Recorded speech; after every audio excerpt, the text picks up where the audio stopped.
Hi friends, Jeff here with mixpractice.com and missionmusician.com, and today I want to talk about EQ. I feel like I've been getting a lot of questions from some of my subscribers about EQ and how do you know what to boost or what to cut or what sounds bad, and that's an interesting question. When I first started out, I was like most new people to mixing. I didn't know. I had no idea how to use an EQ effectively. You know, growing up, we had EQs on our stereos, you know, with sometimes just high and low, right? Bass and treble. You know, back when you had these big stereo consoles and all that stuff, right? So if you wanted more low end, you crank the bass. You wanted more high end, you crank the treble, right? Well, EQing a track is a little bit different. You know, you want to try to get rid of bad frequencies, because most of the time when you get rid of bad frequencies, it reveals a prettier sound, and you don't need to boost as much, if at all. Okay, so I want to take you through my thought process on a few instruments. We'll just run through a couple here. I have a mix in front of you that is not mixed at all. Okay, I just threw these EQs on. There's nothing on them at the moment. There is some compression on the bass and like on the vocals just to hold it up in the track. First, let's just listen to a second of this track here really quick. I'll play it. It's unmixed. I still have some vocal editing to do. And you can see there, I mean, there's not even, we got pads here that aren't even printed. So this is a session I'm working on. I'm recording and mixing this album, so I wanted to play just a little bit of this, and here we go. Tonight we'll spend under the covers. I'll wrap you in my arms. We're more than just lovers. I tell you all my secrets. I tell you 'cause I'm weak, 'cause you're here with me tonight.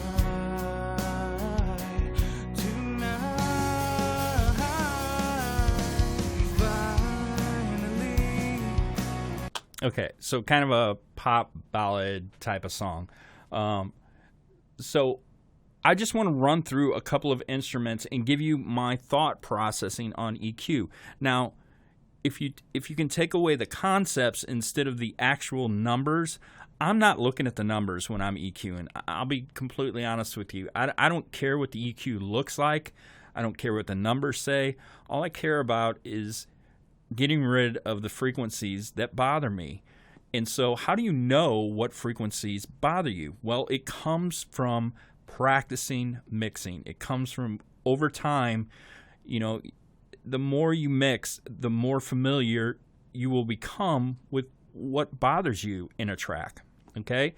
So I'm going to do this in solo so you can hear the differences. But I don't mix in solo. Like, I don't make all the instruments sound great individually. I could care less what they sound like on their own. Okay, so I mix in the concept of a song, not in solo. But for demonstration purposes, so you can hear exactly, you know, what I'm hearing, we're going to do it in solo. So let's start with the snare drum. Okay, so I have a snare top and a snare bottom routed to this snare track right here, this auxiliary bus. So these two are just feeding into this bus. Okay, so let's listen. And as you listen, think about maybe what sounds good, what can be enhanced. Just listen to the snare for a few seconds and see if something bothers you about it. Okay, so let's try it.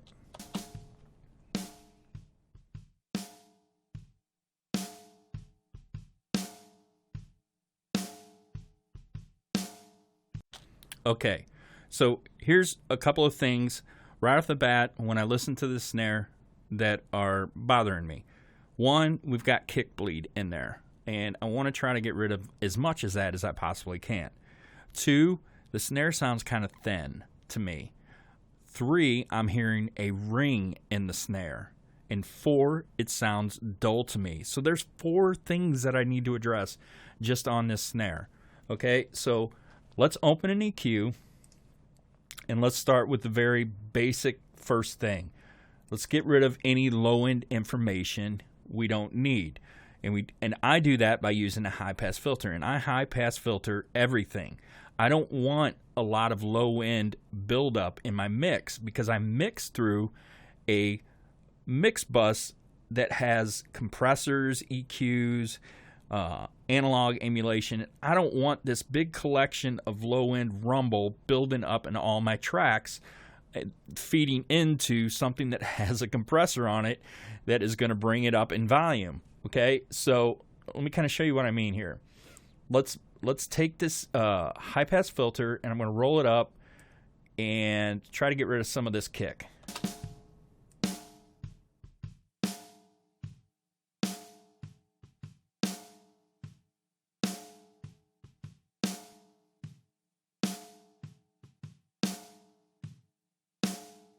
Now, I don't want to get rid of any meat of the snare, but below 100 hertz, I don't really need anything from the snare below 100 hertz. That's where my bass guitar and that's where my kick drum is going to live. And I really don't want anything else muddying that up. So now let me show you something. This EQ is unique. This is the FabFilter Pro Q2, and I love this EQ. I find myself using this more and more because I love this feature. It lets you solo what you're cutting out. So it solos this area. So take a listen to this.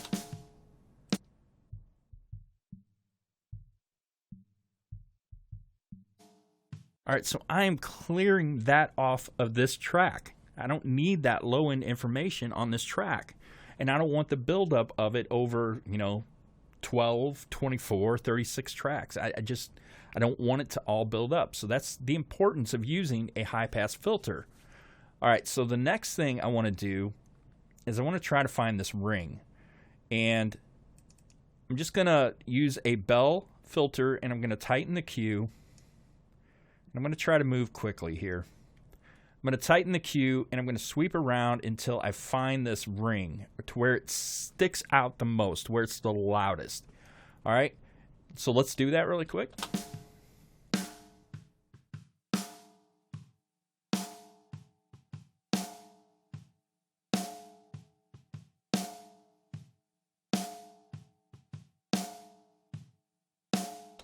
All right, so that's where it is sticking out the loudest to me. Okay, so how much do we cut, right? That's the next question. Well, a simple general rule of thumb is 3 to 5 dB.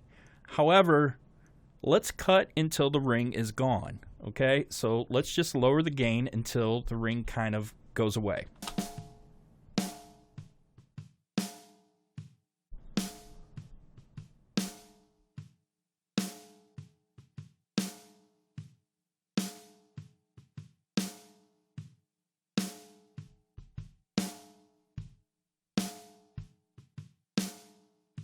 Okay, so it feels like it's gone there, and it's roughly about 5 dB, so about 5 dB cut.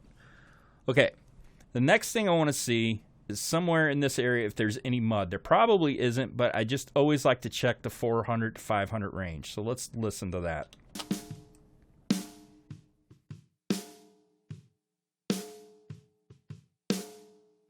All right, so there's a little bit of that ring in there. So let's pull a little bit of that out.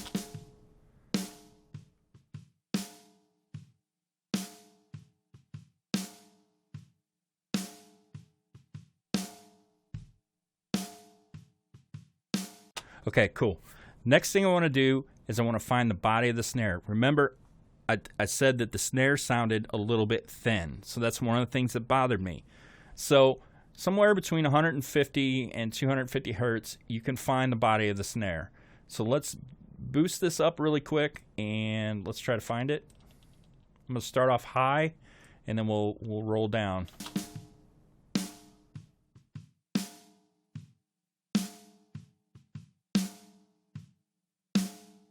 All right, so right there feels pretty good.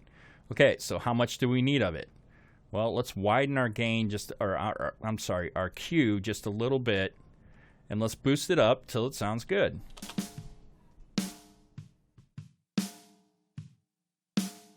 There we go.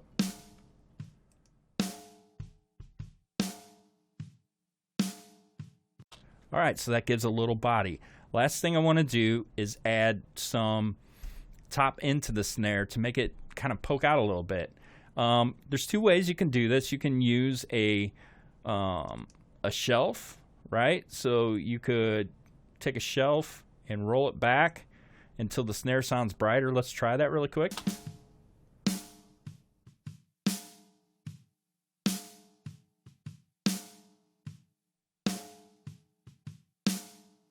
Okay, so that's one way to do it. However, if you are mixing a kit that has hi-hat bleed or cymbal bleed in the mics, this could tend to make that pretty harsh.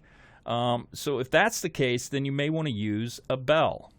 All right, so let me switch this to a bell. And let's see here. Let me bring this Q in a little bit. All right.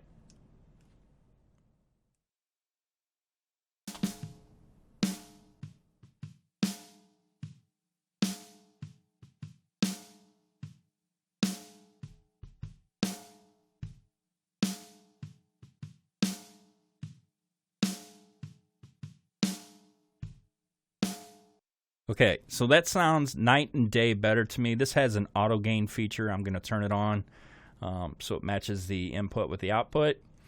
And, you know, there's other areas you can emphasize in a snare. You could add some crack in it, you know, somewhere between 1 to 3K if you wanted to. But I think this sounds pretty good. So let's listen before and after.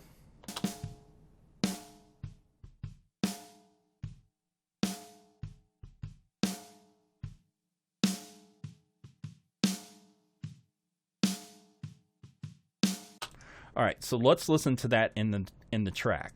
Now, normally, like I said, I would have mixed this in the track. Okay, so it may not sound exactly how I want it to.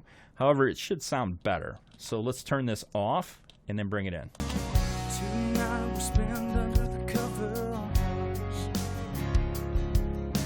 I'll wrap you in my arms. We're more than just lovers. I tell you all my secrets. I tell you 'cause I'm weak, 'cause you're here with me. Okay, and it definitely sounds better. All right, let's quickly move to bass. All right, so first thing we need to do is listen. So let's listen to the bass.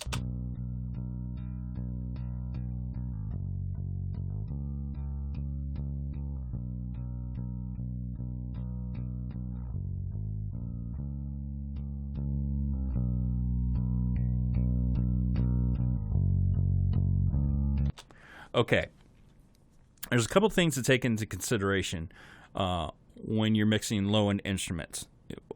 One is, what do you want to be the lowest instrument? For me, it's almost always the kick. 99.9% of the time, I want the kick to be the lowest instrument. So the kick generally lives between 50 and 60 hertz. Somewhere down in that area is where you can find that thump. So I don't really want the bass guitar interfering with that area at all. So I will use a high-pass filter on a bass guitar to get rid of the subby lows, okay? So let's start off there. All right, here we go.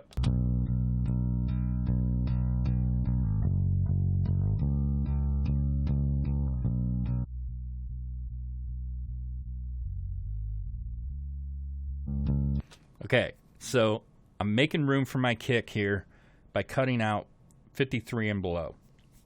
Okay, it still sounds like a bass guitar, but it doesn't have that subbiness to it, which is what I want. Next thing I notice about the bass guitar is there are some muddy frequencies in it. And I'm hearing actually a couple. There's one down really low. I would guess somewhere between 100 and 200 hertz. There's something that's just woo, and it's kind of making the bass muddy. And then there's also some kind of honkiness somewhere between 400 and 800 hertz, somewhere in that range. So first thing I want to do is find that subby or the low frequency that's kind of muddying up this bass. So let's try to do that here really quick.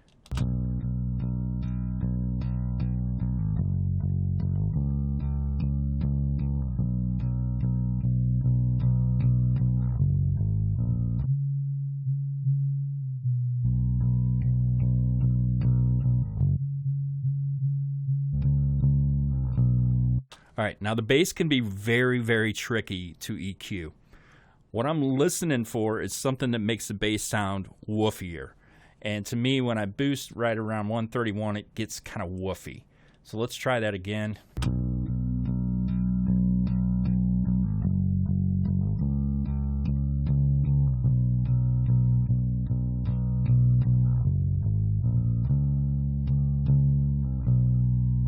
Yeah, so right in here is what's bothering me. So that's what I want to cut out. Again, let's try to decide how much we want to cut out of it. Let's try to make it go away a little bit.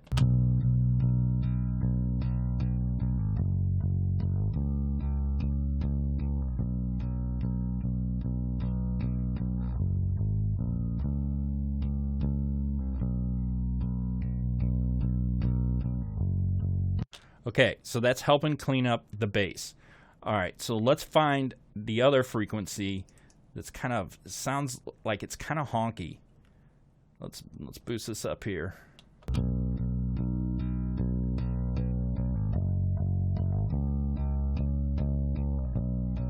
Okay, so here's a perfect example. If you're new to mixing and you don't know what to look for, right? You've got this EQ and you're sweeping around and you hear stuff that you know, you're not sure, right? You just, I don't know, that sounds a little weird, but I don't know if I should cut that out.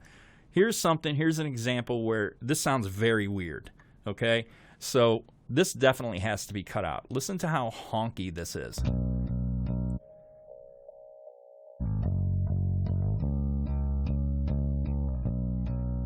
That just sounds terrible. It doesn't make the bass sound like a bass when it's boosted. So let's cut it out.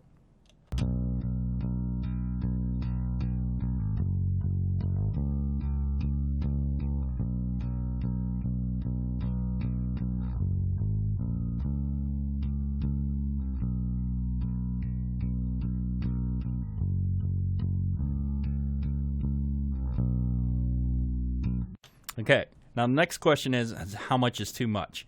This is bordering on a little too much, but it really cleans the bass up when it's down that low.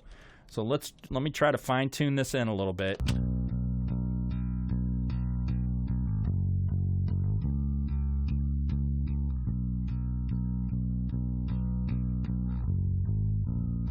All right, so I'm just going to kind of split the difference here. I don't want to just kill the mid-range and the bass. I want it to cut through the mix. But, you know, I also don't want that honkiness in there. All right, so let's bypass and bring it back in.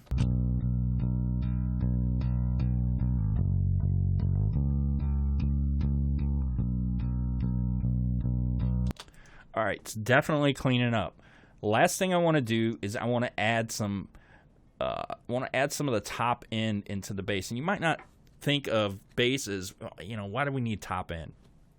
Well, when I say top end, I guess what I really mean is the upper mid range. That's what I should have said probably. I want to add some mid range bite to this bass. I want it to kind of growl a little bit.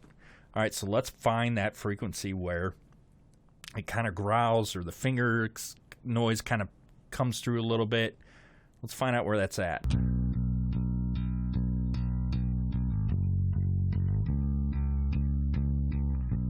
Right there.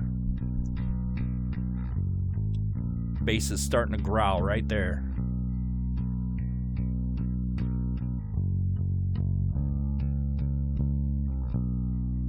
All right, so let's listen to this bypass, and then I'll bring it in, and then I'll bypass it again. I think what you'll hear is the bass becomes much more clearer and cleaner, and it's got a little bit of grit to it now. So let's bypass it.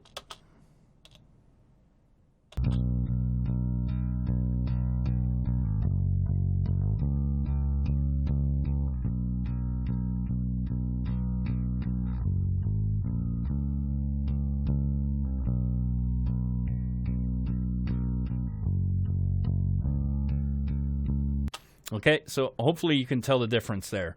Bass can be a little tricky. Actually, it can be a lot tricky for a someone who's new to mixing. That's one of the things that I struggled with probably more than anything when I started to mix was the bass guitar, because it's so hard to find that, that you want to find that and get rid of it in the bass guitar because it's just going to muddy it up. Okay, let's do one more, and then I want to wrap this up really quick. I didn't intend for this to get over 15 minutes, but oh well. Here we go. All right, so let's listen to this acoustic guitar here. All right, here we go.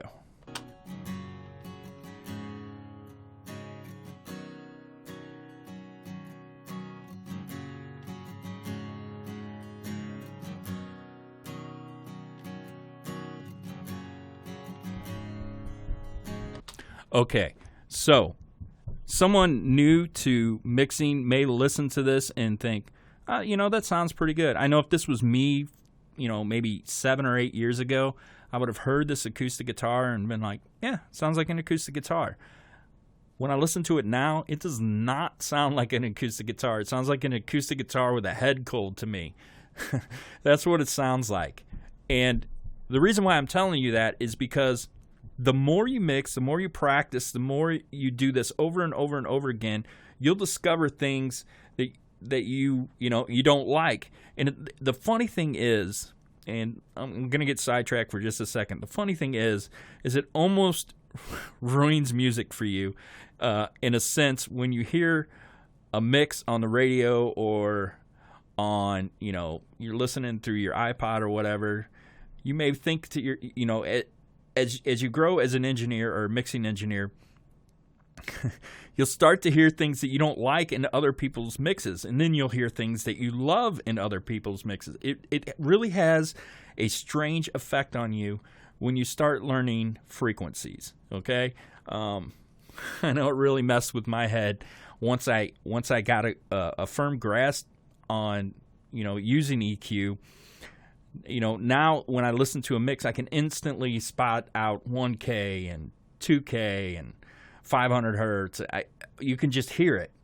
It didn't come overnight for me, and it won't come overnight for you. But I promise you that if you continue to mix and practice, not the same thing. I don't want you to mix the same thing over and over and over and over and over again. You do not get better that way. Finish a mix and move on to the next mix. Finish that mix, move on to the next mix. Okay? Do the best possible mix you can at that snapshot in your life. Okay? And then move on to the next one. And do the best possible mix you can at that snapshot in your life. Just do the best you can and move on. And I promise you, things will start to get easier for you. Okay, really quickly. Let's listen to this acoustic guitar one more time. I'm about to lose my voice here, I think. So let's listen one more time.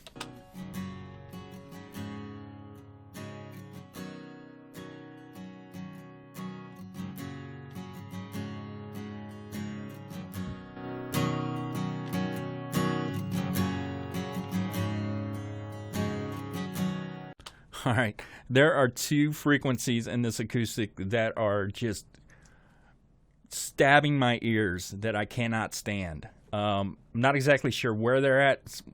One of them's got to be in this area, and the other one's somewhere in this area. So let's find the higher one first, I guess. Let's go looking for that.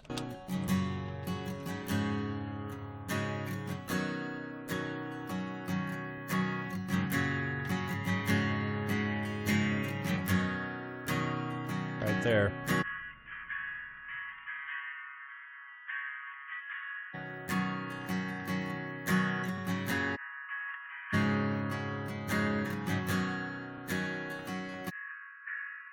It hurts my ears listening to that, so I know it can't be good.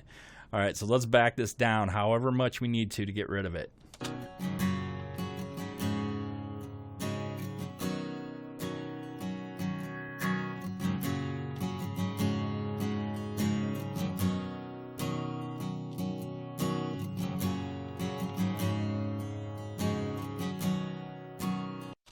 All right, so that's pretty aggressive. It's almost 7 dB.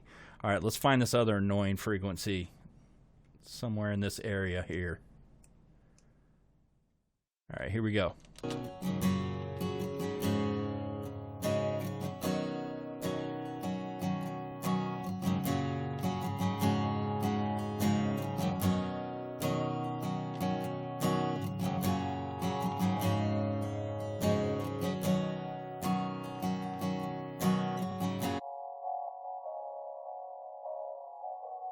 Yeah, that sounds awful.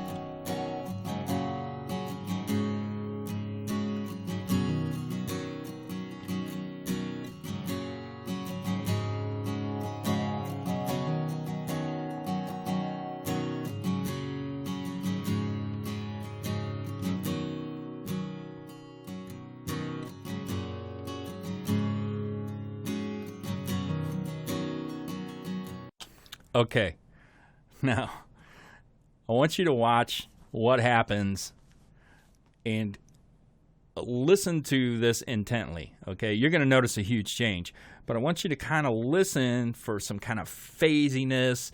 Listen to this when I bring it in and then bypass it again, all right? So I'm going to start it off bypassed, then I'm going to bring it in, and then I'm going to bypass it again, and you're going to notice quite a difference here. All right, here we go.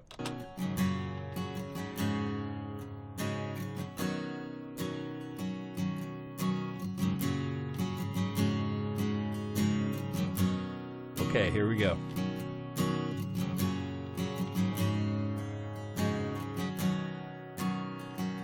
Hear that? Just real nasally nastiness. So one more time.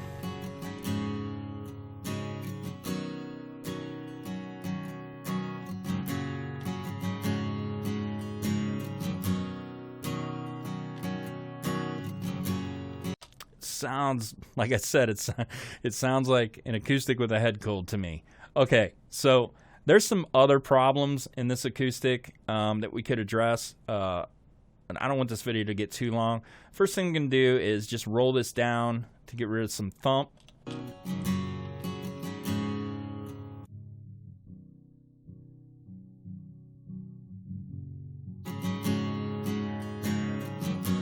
All right, the next thing we could do is make the acoustic a little bit brighter, not too much. You got to be careful when you push around the 3 to 5K area on acoustic. It can get brittle really fast. Let's try to bump this up a little bit.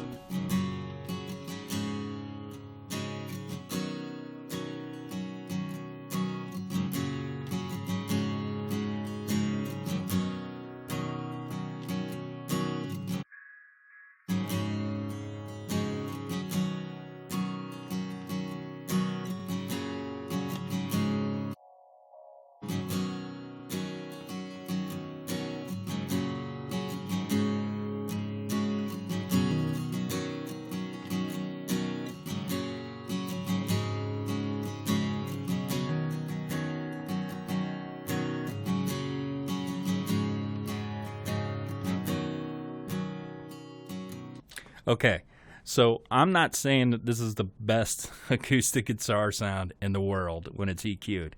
However, listen one time here again to the bypass and then with the EQ in. And I think you can hear that these frequencies right here really make a dramatic difference in the tone of this acoustic guitar. So let's bypass it, I'll bring it in and bypass it one more time.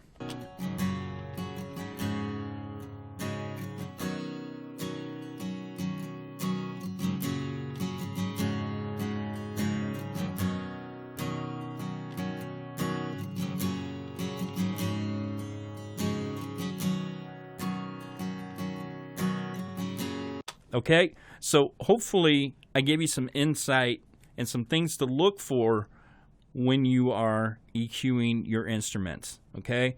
Just boost up and try to find something that sounds really bad, okay? Now, when you can make anything sound bad when you boost it, right? If you boost it a ton. And another thing to keep in mind is you don't want to do like a super tight cue like this to try to, unless you're trying to find a ring. Just keep it, kind of something like that, just to where you can kind of find a group of frequencies that sound bad. And again, if you boost anything up too high, it's going to sound bad. But what you're trying to listen for is the thing that sounds the absolute worst. Okay? And then pull that out and then, bypass the EQ and bring it in and see if it sounds better. And then, pull it down enough to where it starts to go away. And then bring it back up and then pull it back down until, it's just right at the right level to where it's not bothering you anymore. Okay, now this is an aggressive example, okay? This acoustic guitar doesn't sound good at all on its own. So this is kind of an extreme example of how I would EQ. On the snare, we didn't get too extreme, right? There's nothing too crazy. 5 dB cut is probably the biggest thing here.